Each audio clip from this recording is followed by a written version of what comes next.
जय हिंद दोस्तों, कैसे हो आप सब। उम्मीद करता हूँ काफ़ी अच्छे होंगे। आज की जो मेरी वीडियो होने वाली है इसमें मैं डिस्कस करूँगा सीआरपीएफ एचसीएम की सैलरी स्लिप के बारे में, क्योंकि काफ़ी लोगों की क्वेरीज आ रही थी कि सर सीआरपीएफ एचसीएम की फर्स्ट मंथ कितनी सैलरी मिलेगी ज्वाइन करने के बाद। तो मैं आपको इसके क्या क्या अलाउंसेज हैं, बेसिक पे कितना होता है, डीए क्या होता है, एचआरए क्या होता है, टीपीटी क्या होता है, सभी अलाउंस के बारे में डिटेल से बताऊँगा।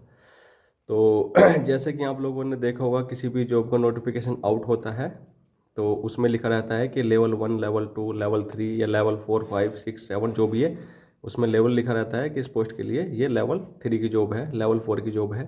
और उसके साथ ही उसका ग्रेड पे भी लिखा होता है। जैसे कि 1800 पे ग्रेड की नौकरी है, ये 1900 पे ग्रेड है, इसका 2000 पे ग्रेड है, 2400, 2800, 4200, 4600, 4800 जो भी पे ग्रेड लिखा रहता है। तो बात करते हैं हम एचसीएम की, हेड कांस्टेबल मिनिस्ट्रियल की। तो इसका ग्रेड पे होता है 2400 और इसका लेवल 4 की जॉब है ये। तो 7 पे कमीशन के अनुसार इसका जो बेसिक पे होता है, जो जिसे मूल वेतन बोलते हैं, उसका बेसिक पे होता है 25,500। बेसिक पे हमारा हर साल रिवाइज होता है, हर साल ये बढ़ता है, साल में एक बार इसे बढ़ता है। जैसे हम इंक्रीमेंट बोल देते हैं कि इस बार मेरा इंक्रीमेंट बढ़ के इतना हो गया। तो फर्स्ट जैसे इस साल आपका इंक्रीमेंट बेसिक पे है 25,500, तो नेक्स्ट ईयर आपका 3% इंक्रीमेंट लग जाता है बेसिक पे। तो वो लगभग आपका 26,300 बेसिक पे हो जाएगा। और एक बेसिक पे ही होता है जो हमारी सैलरी कैलकुलेट करने में एक बहुत ही महत्वपूर्ण रोल अदा करता है, क्योंकि बेसिक पे पर ही हम आपका आपका एचआरए और डीए कैलकुलेट करते हैं। और इसके बाद हम बात करते हैं, फर्स्टली आपका बेसिक पे हो गया 25,500। सेकेंड अलाउंस हो गया आपका डीए यानी कि डीएनएस अलाउंस। डीएनएस अलाउंस भी साल में 2 बार बढ़ाया जाता है, ये 1 जनवरी और 1 जुलाई से इसे बढ़ाया जाता है। अभी जो प्रेजेंट रेट है डीए का वो 46% है जुलाई 2023 से। और इसे अभी 1 जनवरी 2024 से बढ़ाया जाएगा, जिसकी अभी घोषणा नहीं हुई है, क्योंकि कितना परसेंट बढ़ेगा ये पता नहीं है। और इसका 4% बढ़ सकता है ऐसी उम्मीद जताई जा रही है। लेकिन अभी हम सैलरी कैलकुलेट करेंगे 46% डीए के हिसाब से। ये हो गया आपका डीए। डीए के बाद होता है HRA, house rent allowance. House rent allowance मकान किराया भत्ता बोलते हैं इसे। ये भी, इसकी 3 कैटेगरी हैं, एक्स क्लास, वाई क्लास और जेड क्लास।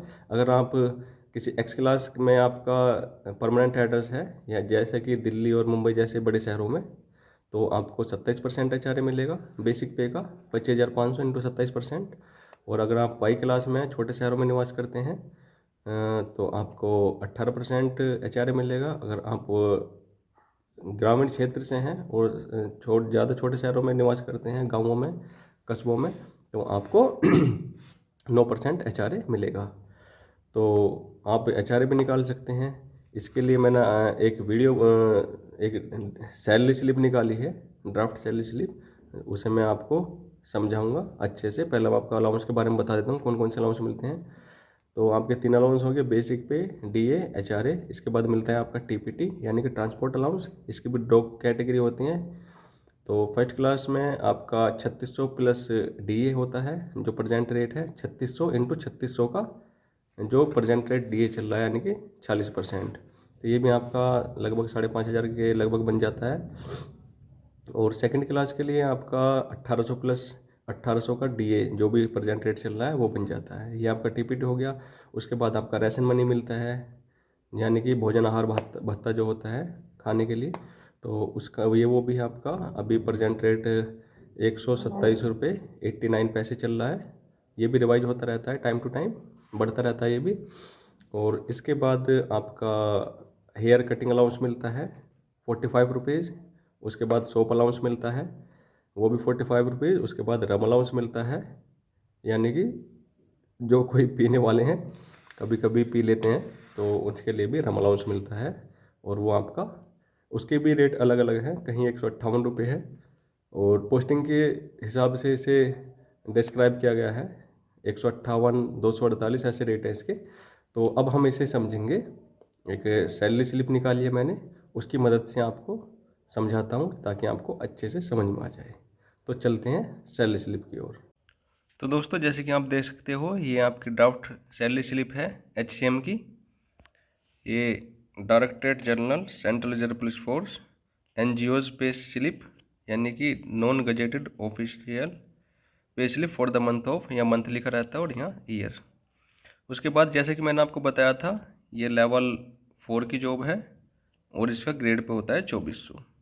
अब बात करते हैं, इसमें और भी डिटेल्स रहती हैं, जैसे फोर्स नंबर, ये आपको भर्ती होने के बाद मिल जाएगा। इसके बाद आपका नाम, आपकी रैंक, HCM, उसके बाद बैंक अकाउंट नंबर, कौन से बैंक में है, ब्रांच। उसके बाद यहाँ यूनिट का नाम आता है आपका, यहाँ आपका प्रान नंबर आता है, इधर GPF नंबर, DCPS, इधर मोबाइल नंबर रहता है और इधर आपका पैन नंबर रहता है। तो बात करते हैं इसका बेसिक पे की। जैसे कि मैंने आपको बताया था, इसका बेसिक पे 25,500 होने वाला है। उसके बाद आपका राशन मनी 127.89 के हिसाब से मिलता है पर डे का, तो 31 डेज़ का इतना राशन मनी हो जाएगा आपका। तो उसके बाद HRA, जैसे कि मैंने बताया था, HRA की जो हैं 3 श्रेणी हैं, X क्लास, Y क्लास और Z क्लास। तो X क्लास वालों को ये HRA मिलेगा बेसिक पे का 27 और बेसिक पे का 18%, बेसिक पे का 9%, ये HRA मिलेगा। उसके बाद बात करते हैं DA भी 46% चल रहा है, तो 25,500 इंटू 46%, 11,730। उसके बाद बात करते हैं TPT अलाउंस। तो TPT अलाउंस मैंने बताया था 2 कैटेगरी हैं। तो फर्स्ट क्लास कैटेगरी में ये आएगा आपका 3600 और 3600 का 46%, और ये 1800 प्लस 1800 का 46%, ठीक है। उसके बाद हेयर कटिंग अलाउंस 45 रुपये, सोप टॉयलेट अलाउंस 45 और रम अलाउंस 158। तो ये टोटल हो गया आपका। अगर जो आप, मैं फर्स्ट क्लास HRA ले लेता हूँ इसका, Z क्लास, और इसमें फर्स्ट क्लास से TPT ले लेता हूँ, तो आपकी टोटल ग्रॉस सैलरी जो हो जाएगी आपकी, ये हो जाएगी, यानी कि टोटल सैलरी आपकी ये देख सकते हो, आपका 53,584 रुपये हो जाएगी। उसके बाद कुछ इसमें डिडक्शन भी होते हैं, कटते भी हैं कुछ। इसमें आपका GPF कटता है, GPF DCPS होता है, जो 2003 से पहले है उनका GPF कटता है, 2003 के बाद का DCPS कटता है। तो आपका बेसिक प्लस DA का 10% कटता है ये, तो इतना आपका कटेगा। और उसके बाद आपका CGE GIS कटेगा 30 रुपये। तो टोटल आपका हो गया, जो आपका कटेगा 3,753 रुपये आपका डिडक्शन होगा ये। उसके बाद कुछ रेजिमेंटल डिडक्शन भी होते हैं, जैसे कि रिस्क फंड होता है, ये 500 रुपये कटता है। उसके बाद CWF 100 रुपये कटता है, और WF वेलफेयर फंड का भी कटता है 100 रुपये, और एजुकेशन फंड का भी 250 रुपये कटता है। तो टोटल हो गया 950 रुपये ये रेजिमेंटल फंड, रेजिमेंटल डिडक्शन होगी।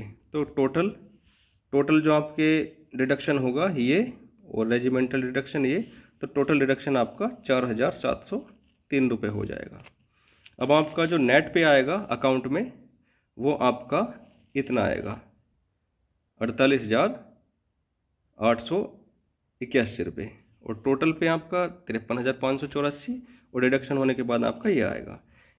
तो दोस्तों, आपको ये वीडियो अच्छे से समझ में आ गई होगी सैलरी स्लिप की। ये GC की थी सैलरी स्लिप, ग्रुप केंद्र की, क्योंकि ग्रुप केंद्र के अंडर में 5 बटालियंस होती हैं। अगर आपकी पोस्टिंग बटालियन में होती है तो आपको सैलरी में थोड़ा डिफरेंस आ सकता है, क्योंकि बटालियन में आपका TPT नहीं मिलता है, ट्रांसपोर्ट अलाउंस, वहाँ पे आपका रिस्क अलाउंस मिलता है। यूनिट में भी कैटेगरी वाइज बांटा गया है रिस्क अलाउंस को, क्योंकि किसी यूनिट में आपका 6,000 रिस्क अलाउंस मिलता है, किसी में 7,469 मिलता है, किसी यूनिट में आपका जो हार्ड एरिया में है 9,700 भी मिलता है, और जो छत्तीसगढ़ J&K में यूनिट्स हैं उनमें 17,300 भी अलाउंस होता है, रिस्क अलाउंस। तो उसमें यूनिट में आपका रिस्क अलाउंस मिलेगा, TPT नहीं मिलेगा, तो आपकी सैलरी में डिफरेंस आ सकता है। और बात रही HRA की, आप अपने आप अब सैलरी कैलकुलेट कर सकते हो। आप अगर जो दिल्ली में हो तो आप 27% HRA के हिसाब से कैलकुलेट कर सकते हो। आप ग्रामीण क्षेत्र में रह रहे हो तो आप 9% के हिसाब से, इसकी कैटेगरी होती है, सैलरी कैलकुलेट कर सकते हो। तो उम्मीद करता हूँ आपको अच्छे से ये वीडियो समझ में आ गई होगी, क्योंकि मैंने पूरी कोशिश की है आपको अच्छे से समझ में आ जाए सैलरी की। और भी यहाँ पे कोई क्वेरीज हैं तो आप कमेंट बॉक्स में आप मुझे कमेंट कर सकते हो। अब मैं आपके कमेंट को पढ़ता हूँ और उसका रिप्लाई करूँगा, ठीक है। इसके अलावा आपका कोई क्वेश्चंस है तो आप मुझे इंस्टाग्राम पर भी पर्सनल मैसेज कर सकते हो। मुझे डिस्क्रिप्शन बॉक्स में मेरा इंस्टाग्राम का लिंक दिया हुआ है, आप मुझे उस पर भी अपनी बात शेयर कर सकते हो। तो दोस्तों आज की वीडियो में इतना ही, मिलेंगे फिर एक नई वीडियो में एक नई अपडेट के साथ। तो तब तक के लिए जय हिंद।